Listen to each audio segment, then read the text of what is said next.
तो फारस की खाड़ी में माहौल एकदम गरमाया हुआ है।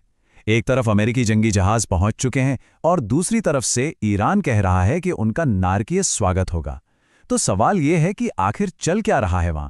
चलिए इसी टकराव की परतें खोलते हैं और समझते हैं पूरी कहानी। और देखिए, ये सिर्फ कोई हाइपोथेटिकल सवाल नहीं है।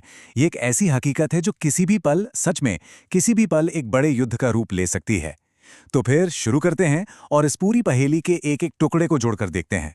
तो सबसे पहले बात करते हैं अमेरिका के इस तैरते हुए किले की।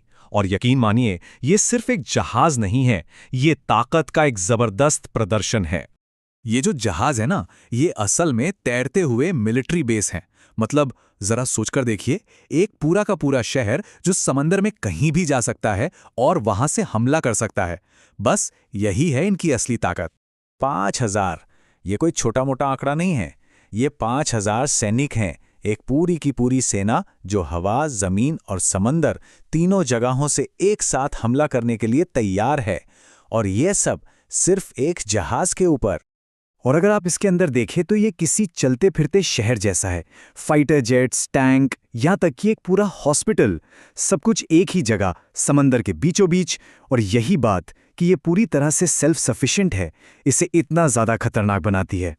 अब इतने बड़े और कीमती जहाज को बचाने के लिए एक आखिरी लाइन ऑफ डिफेंस भी होता है, CIWS। इसे आप एक तरह की रोबोटिक बंदूक समझ सकते हैं, जो आने वाली किसी भी मिसाइल या ड्रोन को जहाज तक पहुंचने से पहले ही हवा में ही खत्म कर देती है।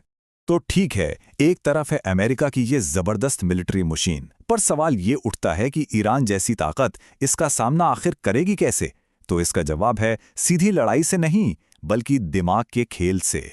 इस लड़ाई को आप ऐसे समझ सकते हैं जैसे एक हाथी और ढेरों मच्छरों के झुंड की लड़ाई हो।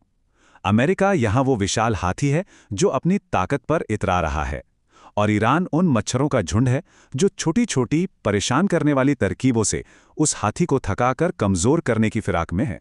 ईरान की स्ट्रैटेजी बिल्कुल सीधी है, एक साथ हर तरफ से हमला करो। मतलब जरा सोचिए, आसमान से ड्रोन और मिसाइलों की बौछार हो रही है, समंदर में छोटी छोटी तेज नावें अचानक से हमला करके गायब हो जा रही हैं, और साथ ही डिजिटल दुनिया में साइबर अटैक भी चल रहे हैं। ये एक मल्टी डायमेंशनल अटैक है। नर्क में स्वागत है। ये सिर्फ एक लाइन नहीं है, ये एक ऐलाने जंग है। ईरान इसके जरिए साफ साफ कह रहा है कि ये लड़ाई बिल्कुल आसान नहीं होने वाली, और वो इसके लिए किसी भी हद तक जाने को तैयार है। तो अब बात सिर्फ धमकियों तक ही सीमित नहीं है। जो सोर्स मटेरियल है उसके मुताबिक ये टकराव अब असलियत का रूप ले चुका है, और इसमें कुछ बड़े हैरान करने वाले टेक्निकल दावे भी किए जा रहे हैं। और इसमें सबसे बड़ा दावा ये किया जा रहा है कि ईरान ने अमेरिका के एक बहुत ही advanced fighter jet F-15 Eagle को मार गिराया है। देखिए, अगर इस बात में जरा भी सच्चाई है तो ये एक बहुत बड़ा गेम चेंजर हो सकता है। तो सवाल है, ये हुआ कैसे? देखिए, नॉर्मली होता यह है कि जब किसी जेट पर मिसाइल लॉक होती है तो वो फ्लेयर्स छोड़ता है। ये बहुत गर्म चीजें होती हैं जो मिसाइल को कंफ्यूज कर देती हैं। लेकिन यहाँ दावा यह है कि ईरान की नई मिसाइलें इतनी स्मार्ट हैं कि वो इस धोखे में नहीं आती। वो फ्लेयर और असली इंजन के साइज के फर्क को पहचानकर सीधा जेट पर हमला करती हैं।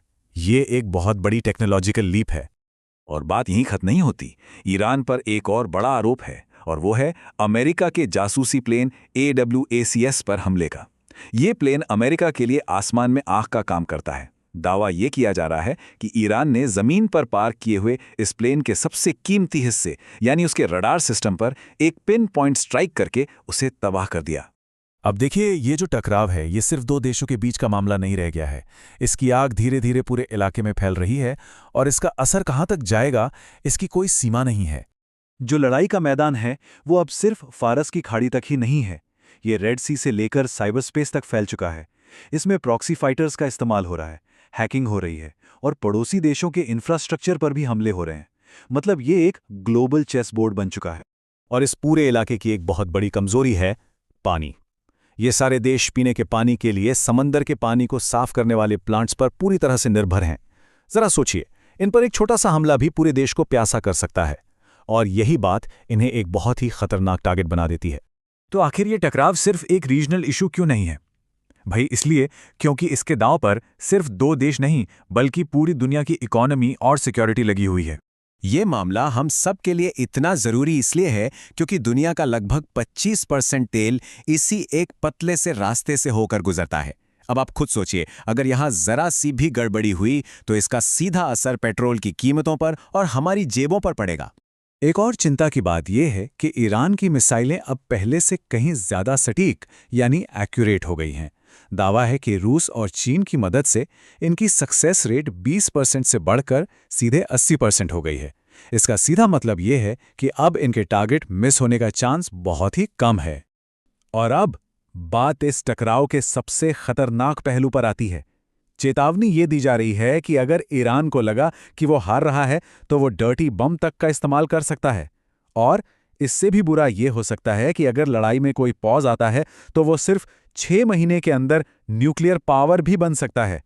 यकीनन ये इस पूरे मामले का सबसे डरावना नतीजा हो सकता है। तो आखिर में सवाल यही रह जाता है, आज की इस हाइपर कनेक्टेड दुनिया में क्या कोई भी बड़ी लड़ाई वाकई लोकल रह सकती है? क्या फारस की खाड़ी में लगी एक चिंगारी सिर्फ वहीं तक सीमित रहेगी, या फिर ये पूरी दुनिया को अपनी आग की लपेट में ले लेगी? शायद। इस सवाल का जवाब तो आने वाला वक्त ही देगा।